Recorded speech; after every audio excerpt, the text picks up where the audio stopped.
Dad, does a high-deductible Medigap plan make sense for me? Okay, so you've discovered high-deductible Medigap plans, and this is a relatively newer aspect of Medicare. So what these high-deductible plans do is they do provide a lower premium. However, there are important aspects that you must understand about these high-deductible plans before you decide whether or not it's appropriate for your particular situation. So let's talk about it. This can be overwhelming, but take a look at this breakout of the different Medigap plans. You'll see there are 10 of them, and as a reminder, they're standardized. So a Plan C from one insurer will look the same and cover the same things as a Plan C from a second insurer or a third insurer. But if you look at Plan F and Plan G, that asterisk signifies that these are the only plans, the only ones that offer a high deductible option. Plan F and Plan G are also the most comprehensive plans out there. However, Plan F is no longer available for those people newly eligible for Medicare. So what we're really just talking about is Plan G.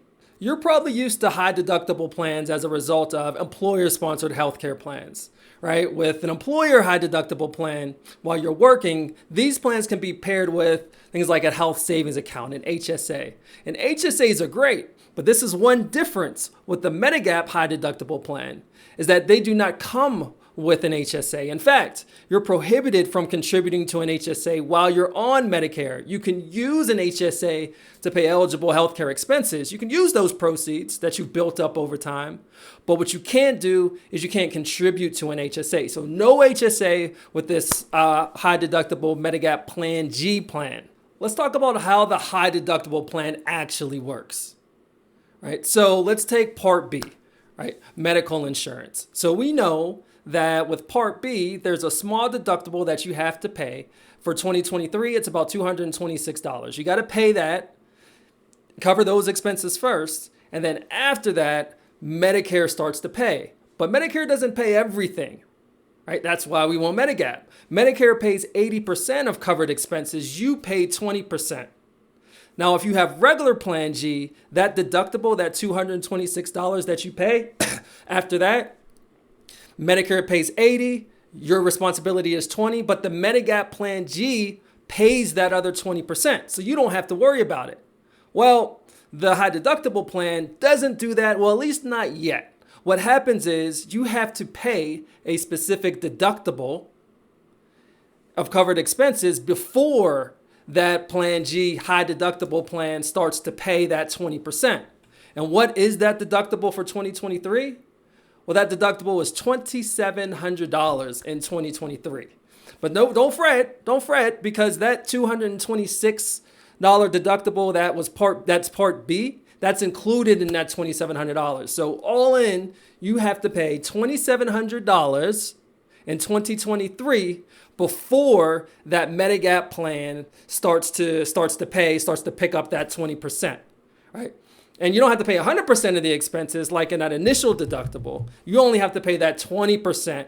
That 20%, once all of those expenses kind of reaches $2,700, then that Medigap high deductible plan starts to cover everything. So you're exposed. You're exposed for the first, $2,700 in your expenses and your responsibility. You're definitely exposed. So why would you want that high deductible plan? Well, the reason you would want it, the reason why it's attractive and the reason why it's been pretty popular as of recently is that you get a lower premium, right? In exchange for the exposure for having to cover those first costs, in exchange for that, you get a lower premium. Now you got to ask yourself, is it worth it or not? But that's how the high deductible plan works. Right? You cover the first $2,700, your 20% of responsibility. Medicare pays that 80% after the deductible. And then after that, it operates just like the regular Plan G. Everyone's situation is different. The high deductible Plan G might make sense for you if you're relatively healthy, you don't go to the doctor much, you really want that lower premium, you're willing to take on the exposure and the risk of that higher deductible. You're willing to take on those costs. Then, Plan G, high deductible Plan G, might be an answer. Everyone's situation is different though.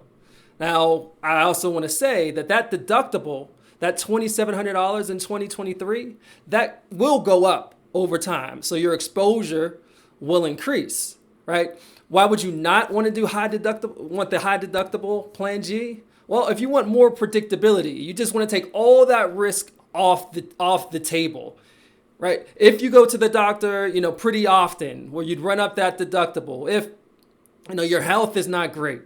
But that's the thing. That's the problem, right? You're trying to forecast your health in the future, and we don't know what's gonna happen. We may get sick tomorrow or the next day. We may come down with something that is really expensive, a chronic condition, right? And you're trying to make predictions based on that. So if you want to be fully covered no matter what happens in terms of Medicare expenses, well, then you would select the standard, the regular Plan G. If you want to take a little bit of risk, you really want that lower premium, then you would consider the high deductible Plan G. But also remember, right, we tend to get sicker as time goes on, as we age.